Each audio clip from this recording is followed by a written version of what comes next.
അഹ്ലുസുന്നത്തുൽ ജമാഅത്തിൽ തന്നെ സംശയം ചോദിക്കുന്നതുകൊണ്ട് കുഴപ്പമില്ലല്ലോ. കാരണം അഹ്ലുസുന്നത്തുൽ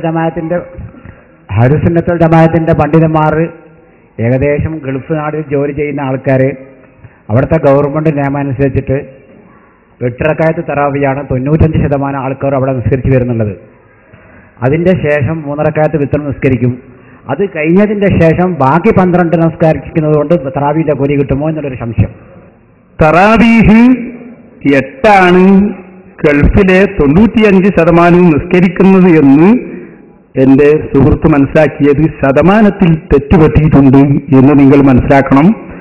വിശുദ്ധ ഹറമൈനി മദീനയിലും മക്കയിലും 2 ഹറമുകളിലും ഇപ്പോഴും 20 റക്അത്താണ് നിസ്കരിക്കുന്നത്. അവിടെ പോയവർക്കറിയാം, എൻ്റെ സദസ്സിൽ അവിടെ പോയവരുണ്ടാവും. അവിടെ പോകണമെന്നില്ല. ചിലപ്പോ വീട്ടിലിരുന്ന് ടെലിവിഷൻ കണ്ടാലും അതിന്റെ കാസറ്റ് കണ്ടാലും ഒക്കെ എല്ലാവർക്കും അറിയാം, മദീനയിലും മക്കയിലുമാണ് ഏറ്റവും കൂടുതൽ ആളുകൾ തറാവീഹിന് വരുന്നത്. അവിടെ നിസ്കരിക്കുന്നത് 20 അല്ലേ? തർക്കമുണ്ടോ? ഇല്ല. മുജാഹിദുകൾ നമ്മോട് ചിലപ്പോൾ പറയാറുണ്ട്, നിങ്ങൾ മക്കയിലേക്ക് നോക്കാറില്ലേ? പക്ഷേ തറാവീഹിന്റെ വിഷയം എത്തുമ്പോൾ അവർ പറയും, മക്കയല്ല ഞങ്ങളുടെ തെളിവ്, ഞങ്ങളുടെ തെളിവ് ഖുർആനും സുന്നത്തുമാണ്. അപ്പൊ അതുകൊണ്ട് പറയുന്നു, ഗൾഫ് രാഷ്ട്രങ്ങളുടെ എന്നല്ല മുസ്ലിം ലോകത്തിന്റെ കേന്ദ്രമായ മക്കയിലും മദീനയിലും ഇന്നും 20 റക്അത്താണ്. അതേ സമയത്ത് ചില മുറി മൗലവിമാർ ഇമാമത്ത് നിൽക്കുന്ന ഏതെങ്കിലും പള്ളികളിൽ 8 നിസ്കരിക്കുന്നുണ്ടാകും. സുഹൃത്തിനോട് പറയുന്നു, 8 നിസ്കരിക്കുന്ന ആളുകളെ തുടർന്ന് 8 നിസ്കരിക്കുകയും പിന്നീട് 12 നിസ്കരിക്കുകയും ചെയ്താൽ ഒരിക്കലും അത് തറാവീഹ് ആവുകയില്ല. കാരണം 8 എന്ന നിലക്ക് തറാവീഹ് നിസ്കരിച്ചാൽ ആ നിസ്കാരം തന്നെ ശരിയല്ല. 8 എന്ന രൂപത്തിലുള്ള ഒരു തറാവീഹ് ഇസ്ലാമിലില്ല. അത് മുജാഹിദുകൾ വളരെ കെട്ടുകഥയാക്കി ഉണ്ടാക്കിയതാണ്. മുജാഹിദുകൾ അതിന് തെളിവ് പറയുന്നത് തന്നെ ബഹുരസാണ്. 11 റക്അത്താണെന്ന് മുജാഹിദ് പറയും. എന്താ തെളിവ്? ആയിഷ റളിയല്ലാഹു അൻഹ പറഞ്ഞിട്ടുണ്ട്. എന്താ ഹദീസ്?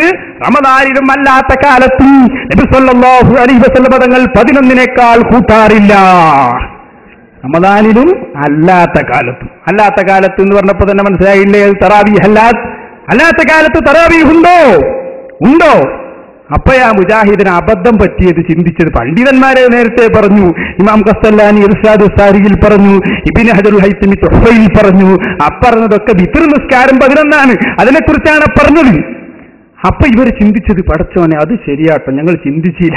അപ്പൊ പുതിയൊരു വാദം എന്താ ഉണ്ടാക്കിയെന്നറിയോ? അതിന് തറാവീഹ് എന്ന് പറയുന്ന ഒരു നിസ്കാരം തന്നെ ഇല്ല. റമദാനിൽ ഒരു സ്പെഷ്യൽ നിസ്കാരം ഇല്ല. റമദാനിലാവുമ്പോ അതിന് തറാവീഹ് എന്ന് പറയും.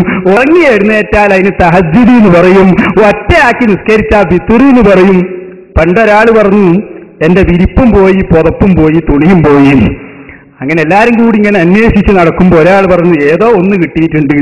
അപ്പൊ ഇയാൾ പറഞ്ഞു, ഇന്ന് എല്ലാം കിട്ടി, കാരണം എന്റെ തുണിയും വിരിപ്പവും പുതപ്പൊക്കെ ഒന്നെന്നെയാണ് എന്ന് പറഞ്ഞതുപോലെ എരപ്പന്റെ പുതപ്പ് പോലെയാണ് ഇന്ന് മുജാഹിദുകളുടെ തറാവീഹ്. അത് ഇസ്ലാമിന്റെ തറാവീഹ് അല്ലാത്തത് കൊണ്ട് അവരെ തുടർന്ന് നിസ്കരിച്ചാൽ അത് നിസ്കാരമായി പരിഗണിക്കൂല. നിങ്ങൾ ചെയ്യേണ്ടത്, നിങ്ങളുടെ റൂമിൽ സുന്നത്ത് ജമാഅത്തിൽ വിശ്വസിക്കുന്നവർ ഹറമൈനിയിൽ നിസ്കരിക്കുന്നതൊക്കെ പോലെ 20 സ്വന്തമായി നിസ്കരിക്കണം.